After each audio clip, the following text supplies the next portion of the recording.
আসসালামু আলাইকুম। কাঁঠালের বিচি দিয়ে দুটি ভিন্ন ধরনের ভর্তা রেসিপি দেখার জন্য সবাইকে স্বাগতম জানাচ্ছি। দুটো ভর্তার মধ্যে একটা ভর্তা আমি ব্লেন্ডারে ব্লেন্ড করে তৈরি করব, আর অন্য ভর্তাটা করব কোনো রকম ব্লেন্ডার, শিলপাটা বা বাটনা ছাড়াই একদম হাতে মাখিয়ে। কাঁঠালের বিচির এই ভর্তাগুলো খেতে কিন্তু খুবই ভালো লাগে, তাই কাঁঠাল খেয়ে বিচিগুলো ফেলে না দিয়ে একবার হলে ভর্তা তৈরি করে খেয়ে দেখবেন। কথা দিচ্ছি এর স্বাদ কিন্তু মুখে লেগে থাকবে। কাঁঠালের বিচির ভর্তা তৈরির জন্য কিছু উপকরণ আমি আগে থেকেই রেডি করে নিব। এর জন্য চুলায় একটা ফ্রাই প্যানে 2 টেবিল চামচ পরিমাণ তেল দিয়ে তাতে দিয়ে দিচ্ছি হাফ কাপ পেঁয়াজ কুচি।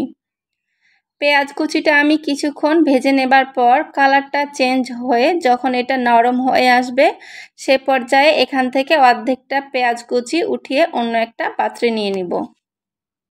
অর্ধেকটা পেঁয়াজ কুচি আমি ফ্রাই প্যান থেকে উঠিয়ে নিয়েছি, আর বাকি যে অর্ধেকটা পেঁয়াজ কুচি রয়েছে সেটা ব্রাউন কালার করে ভেজে নেব। যেহেতু আমি আজকে দুইভাবে কাঁঠালের বিচির ভর্তা করব, তাই পেঁয়াজ কুচিটাও দুইভাবেই ভেজে নিলাম।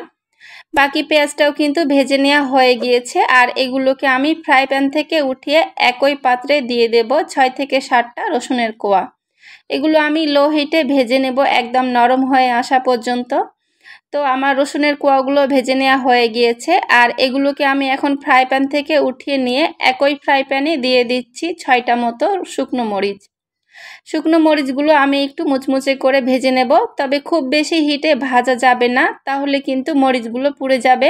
সামান্য একটু কালচে রং আসতেই আমি মরিচগুলো উঠিয়ে নিচ্ছি। এবার সেই পাত্রেই ভেজে নেব 3টা কাঁচা মরিচ। আপনারা যদি ঝালের পরিমাণটা বেশি খেতে চান তো প্রত্যেকটা মরিচ একটু বেশি পরিমাণে নিয়ে নেবেন। আমার কাঁচা মরিচগুলোও কিন্তু ভেজে একটু নরম হয়ে এসেছে, আর এগুলোকে এখন আমি ফ্রাই প্যান থেকে উঠিয়ে নিচ্ছি। এবার সেই একই ফ্রাই প্যানে দিয়ে দিচ্ছি 1 কাপ কাঁঠালের বিচি। এখানে প্রায় 30টা মতো কাঁঠালের বিচি রয়েছে, আর এগুলোকে আমি ধুয়ে ভালোভাবে শুকিয়ে নিয়ে তারপর ইউজ করছি। বিচিগুলোকে আমি নেড়ে চেড়ে ঢাকনা দিয়ে ঢেকে দিচ্ছি, আর ঢাকনা দিয়ে ঢেকে নরম হয়ে আসা পর্যন্ত লো হিটে এগুলোকে ভেজে নিব। তবে মাঝে মধ্যে অবশ্যই নেড়ে দিবেন, তা না হলে কিন্তু এর এক পাশটা পুড়ে যেতে পারে আর অন্য দিকটা কাঁচা থেকে যাবে। তো আমার এই বিচিগুলো ভেজে নেওয়া হয়ে গিয়েছে। একটা ভেজে নেওয়া কাঁঠালের বিচি নিয়ে যখন দেখবেন এটা সহজেই ভেঙে যাচ্ছে, তখন এগুলোকে চুলা থেকে উঠিয়ে গরম থাকা অবস্থায় খোসাটা ছাড়িয়ে নেবেন। আমি বিচিগুলোর খোসাটা ছাড়িয়ে নিয়েছি, আর কিছুটা গরম থাকা অবস্থায় এগুলো ব্লেন্ডারে জারে নিয়ে ব্লেন্ড করে নিব, কারণ ঠান্ডা হলে কিন্তু এই বিচিগুলো অনেকটা শক্ত হয়ে যায়। এখানে আমি বিচির সাথে নিয়ে নিলাম ভেজে নেওয়া কাঁচা মরিচ, শুকনো মরিচ আর 3টা রসুনের কোয়া, আর সেই সাথে দিয়ে দিচ্ছি ব্রাউন করে ভেজে নেওয়া পেঁয়াজ কুচিটা। এখন ব্লেন্ডার জারের ঢাকনাটা লাগিয়ে সবগুলো উপাদান খুব ভালোভাবে ব্লেন্ড করে নিব। তবে আপনারা চাইলে ব্লেন্ডারের পরিবর্তে একই পদ্ধতিতে পাটাতেও কিন্তু ভর্তাটা তৈরি করে নিতে পারেন। তো আমার এগুলো ভালোভাবে ব্লেন্ড করে নেওয়া হয়ে গিয়েছে, আর এখন এগুলোকে আমি একটা মিক্সিং বোলে নিয়ে নিচ্ছি।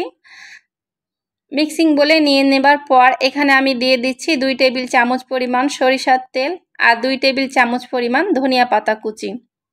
সাথে অবশ্যই লবণটা দিয়ে নেবেন। আমি লবণটা দিতে ভুলে গেছিলাম, তাই পরবর্তীতে লবণ অ্যাড করে নিয়েছি। সবগুলো উপাদান খুব ভালোভাবে মাখিয়ে নিলে কিন্তু মজাদার ভর্তাটা তৈরি হয়ে যাবে। তো এখানে আমি 1 চা চামচ পরিমাণ লবণ দিয়ে নিলাম, আর সব কিছুকে খুব ভালোভাবে মিক্স করে নিচ্ছি। আপনারা যদি চান লবণের পরিমাণটা বাড়িয়ে দিতে পারেন নিজেদের স্বাদ অনুযায়ী। তো আমার এই ভর্তাটা তৈরি করে নেওয়া হয়ে গিয়েছে। এবার আমি 2 নাম্বার ভর্তাটা তৈরি করে নিব। হাতে মাখানো ভর্তাটা তৈরির জন্য আমাদের কাঁঠালের বিচিগুলো সিদ্ধ করে নিতে হবে। এর জন্য চুলায় একটা পাত্রে পানি নিয়ে তাতে দিয়ে দিলাম 1 কাপ খোসা ছাড়ানো কাঁঠালের বিচি, আর যে ব্রাউন অংশটা থাকে কাঁঠালের বিচিতে সেটা আমি চাকু দিয়ে আলতো করে ঘষে উঠিয়ে নিয়েছি। চুলাটা লো হিটে 10 থেকে 15 মিনিট মতো রেখে আমি বিচিগুলো পুরোপুরি সিদ্ধ করে নিয়েছি, আর এখন দেখতেই পাচ্ছেন এগুলো খুব সুন্দরভাবে সিদ্ধ হয়ে গিয়েছে। বিচিটা একটু গরম ছিল, তাই এটাকে আমি ঠান্ডা করে তারপর আপনাদের দেখিয়ে দিলাম। দেখতে পাচ্ছেন পাত্রে কিছুটা পানি রয়েছে, তাই পানি থেকে কাঁঠালের বিচিগুলোকে ছেঁকে আমি উঠিয়ে নিয়ে ভর্তাটা তৈরি করে নিব। এর জন্য একটা বোলে নিয়ে নিচ্ছি 3টা ভেজে রাখা শুকনো মরিচ, আর তাতে দিয়ে দিলাম 1 চা চামচ মতো লবণ। লবণের সাথে মরিচটা গুঁড়ো করে নিব। মরিচের সাথে লবণ দিলে কিন্তু এটা খুব সহজেই গুঁড়ো করে নেওয়া হয়ে যায়। তো আমার মরিচটা কিন্তু খুব ভালোভাবে গুঁড়ো করে নেওয়া হয়ে গিয়েছে। আর এখন এখানে দিয়ে দিচ্ছি ভেজে রাখা পেঁয়াজ কুচি, দিয়ে দিচ্ছি ভেজে রাখা 4টা রসুনের কোয়া, আর সেই সাথে দিয়ে দিচ্ছি 3টা কাঁচামরিচ কুচি। এখন এগুলোকে হাত দিয়ে খুব ভালোভাবে মাখিয়ে নেব।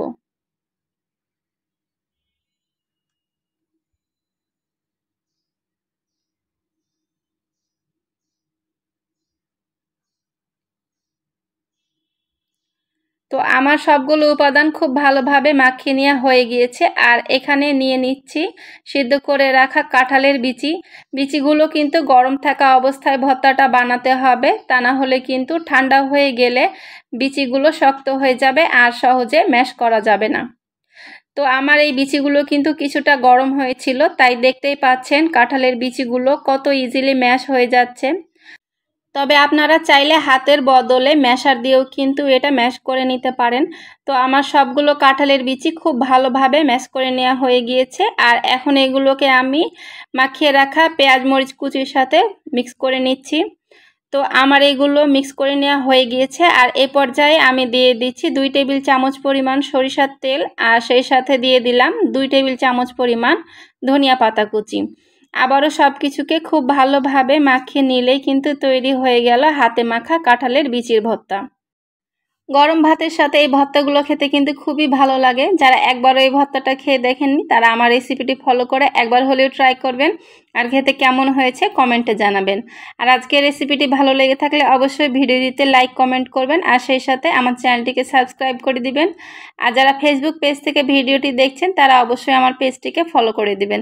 দেখা হবে পরবর্তী ভিডিওতে নতুন কোনো রেসিপি নিয়ে। সেই পর্যন্ত সবাই অনেক ভালো থাকবেন। আল্লাহ হাফেজ।